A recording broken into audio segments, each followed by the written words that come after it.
Assalamualaikum warahmatullahi wabarakatuh. Kami dari kelompok 3 dengan judul Pegadaian akan mempresentasikan hasil kerja dari kelompok kami. Perkenalkan, nama saya Dian Ulfiatur Rahma sebagai moderator dan pemateri, dan ini Ita Mizilvia sebagai pemateri. selanjutnya Saya Nantusa Aga sebagai pemateri. Selanjutnya. Saya Wahyuni Lestari sebagai pemateri. Selamat menyaksikan.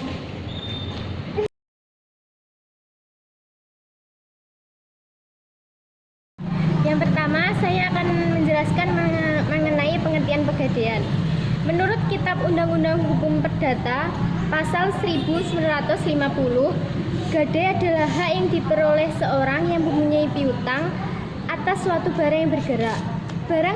Barang yang bergerak tersebut diserahkan kepada orang yang berpiutang oleh seorang yang mempunyai utang atau oleh seorang lain atas nama orang yang mempunyai utang tersebut. Seorang yang berutang tersebut memberikan kekuasaan kepada orang yang berpiutang untuk menggunakan barang bergerak yang telah diserahkan untuk melunasi utang apabila pihak yang berutang tidak dapat memenuhi kewajibannya pada saat jatuh tempo.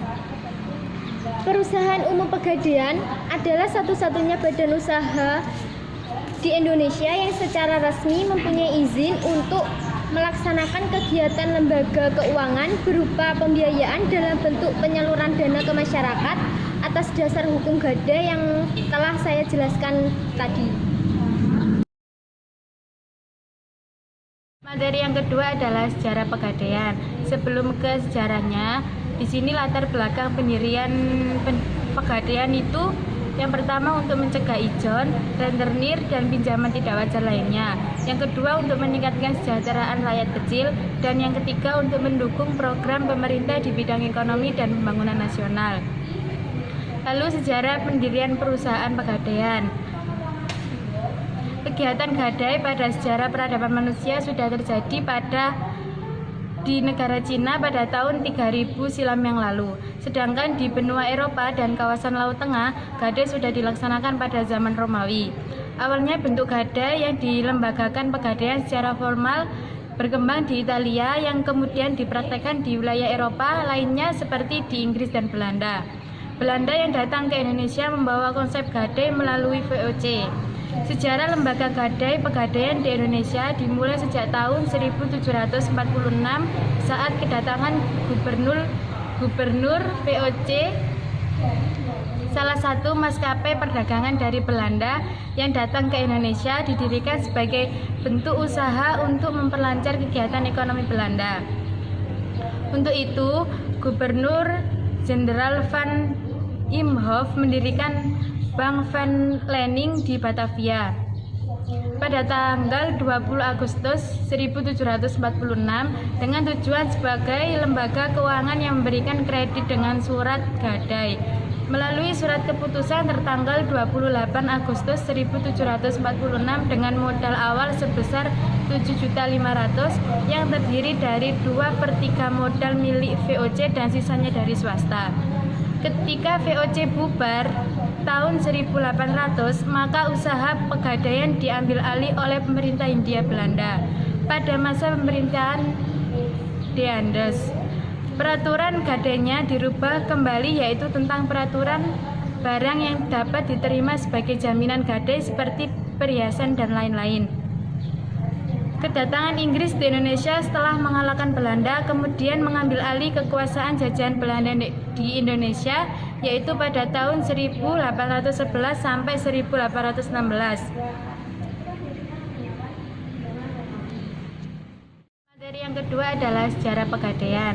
Sebelum ke sejarahnya, di sini latar belakang pendirian pegadaian itu yang pertama untuk mencegah ijon, rentenir, dan pinjaman tidak wajar lainnya. Yang kedua untuk meningkatkan kesejahteraan rakyat kecil. Dan yang ketiga untuk mendukung program pemerintah di bidang ekonomi dan pembangunan nasional. Lalu sejarah pendirian perusahaan pegadaian.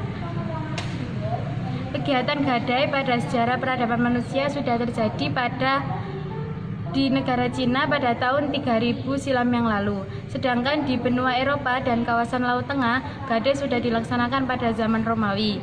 Awalnya bentuk gadai yang dilembagakan pegadaian secara formal berkembang di Italia yang kemudian dipraktekkan di wilayah Eropa lainnya seperti di Inggris dan Belanda.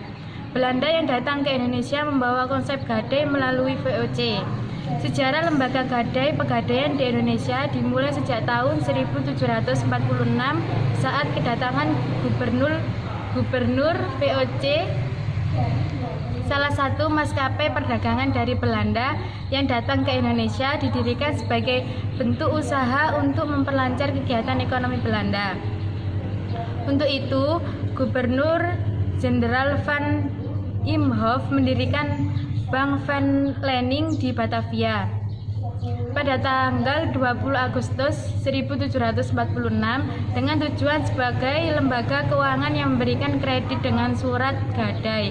Melalui surat keputusan tertanggal 28 Agustus 1746 dengan modal awal sebesar 7.500.000 yang terdiri dari 2/3 modal milik VOC dan sisanya dari swasta. Ketika VOC bubar tahun 1800, maka usaha pegadaian diambil alih oleh pemerintah Hindia Belanda. Pada masa pemerintahan De Andes, peraturan gadainya dirubah kembali, yaitu tentang peraturan barang yang dapat diterima sebagai jaminan gadai seperti perhiasan dan lain-lain.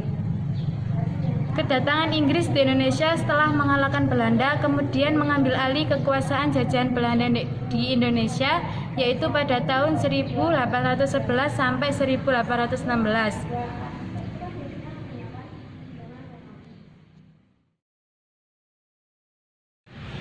Materi selanjutnya adalah dasar hukum pegadaian. Yang pertama ada di Staatsblad nomor 131 tanggal 12 Maret 1901 tentang pegadaian negara. Yang kedua di Manduis Reglement pada tahun 1928 nomor 64 tentang jawatan pegadaian. Yang ketiga di Peraturan Pemerintah Nomor 178 Tahun 1961 tanggal 1 Januari 1961 tentang Perusahaan Negara.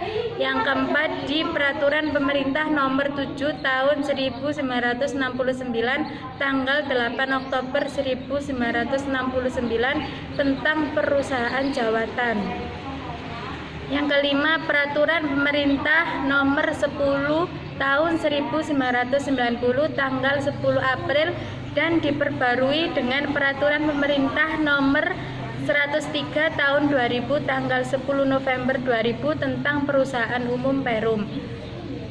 Yang keenam, Undang-Undang RI Nomor 19 Tahun 2003 tentang BUMN.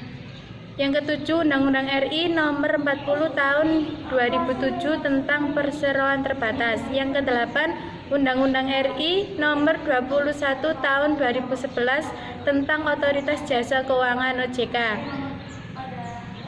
Yang ke-10, Peraturan Pemerintah Nomor 51 Tahun 2011 tanggal 13 Desember 2011 tentang perusahaan perseroan. Selanjutnya, saya akan menjelaskan tentang produk-produk di pegadaian. Produk-produk di pegadaian itu ada 4. Yang pertama, produk gadai konvensional. Yang kedua, produk gadai syariah. Yang ketiga, investasi emas. Dan yang keempat itu aneka jasa. Yang pertama, produk gadai konvensional. Produk gadai konvensional adalah seseorang yang melakukan sistem gadai atau memberikan barang jaminan kepada pihak pegadaian yang nantinya ditukarkan dengan sejumlah uang berdasarkan dengan pasal 1150 Otoritas Jasa Keuangan. Sedangkan produk gadai syariah adalah seseorang yang melakukan sistem gadai atau memberikan barang jaminan kepada pihak pegadaian yang nantinya ditukarkan dengan sejumlah uang, namun berdasarkan pada prinsip-prinsip syariat Islam. Lalu yang ketiga adalah investasi emas. Investasi emas itu terdiri dari 2, yaitu produk gadai emas secara tunai dan produk gadai emas secara angsuran. Yang pertama itu Produk gadai emas secara tunai adalah seseorang atau pengusaha mikro yang melakukan sistem gadai dengan pelunasan pinjaman secara tunai. Lalu yang kedua adalah produk gadai sistem angsuran adalah seseorang atau pengusaha mikro kecil yang melakukan sistem gadai dengan pelunasan pinjaman secara angsuran atau secara dicicil. Lalu produk gadai yang keempat adalah aneka jasa. Aneka jasa terdiri dari 3. Yang pertama produk jasa taksiran, yang kedua produk jasa titipan, yang ketiga produk jasa sertifikasi. Yang pertama produk jasa taksiran adalah layanan pengujian barang bergerak guna menilai harga barang bergerak milik nasabah. Maksudnya adalah layanan pengujian barang milik nasabah. Lalu yang kedua adalah produk jasa titipan adalah layanan penyimpanan barang sebagai barang titipan sementara di pihak pegadaian.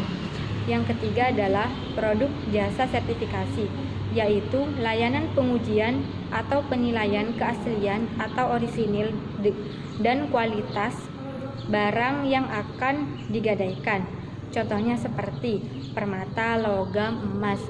Nah, barang-barang tersebut diuji keaslian atau keorisinilnya dahulu. Selanjutnya yaitu jenis barang jaminan. Jenis barang jaminan di sini itu banyak macamnya. Yang pertama yaitu perhiasan emas dan berlian. Yang kedua yaitu kendaraan. Yang ketiga yaitu barang elektronik. Yang keempat mesin-mesin. Yang kelima yaitu peralatan rumah tangga. Selain itu juga bisa menggunakan surat-surat berharga.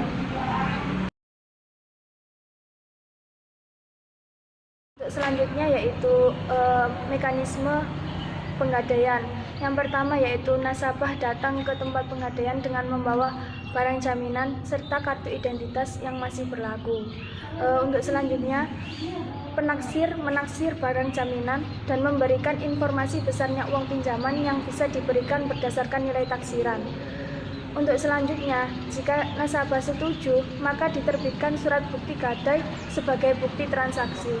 Dan yang terakhir yaitu nasabah diberikan uang pinjaman dan barang pinjaman disimpan di tempat penggadaian selama waktu yang ditentukan.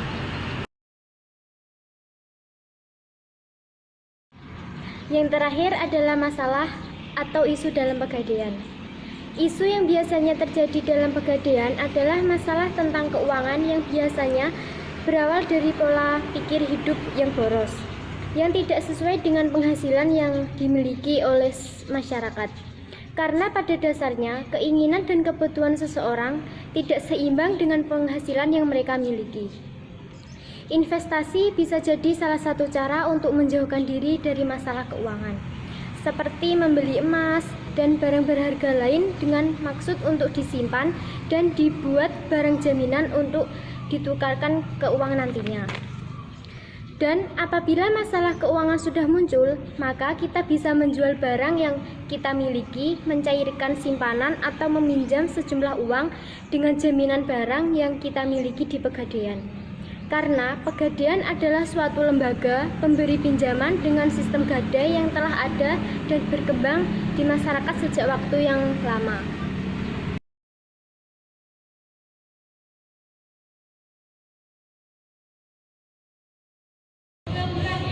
Baik, sekian presentasi dari kelompok kami. Apabila ada salah, kami mohon maaf. Baik, sekian, terima kasih. Apabila ada yang belum jelas, silahkan dipertanyakan. Assalamualaikum warahmatullahi wabarakatuh.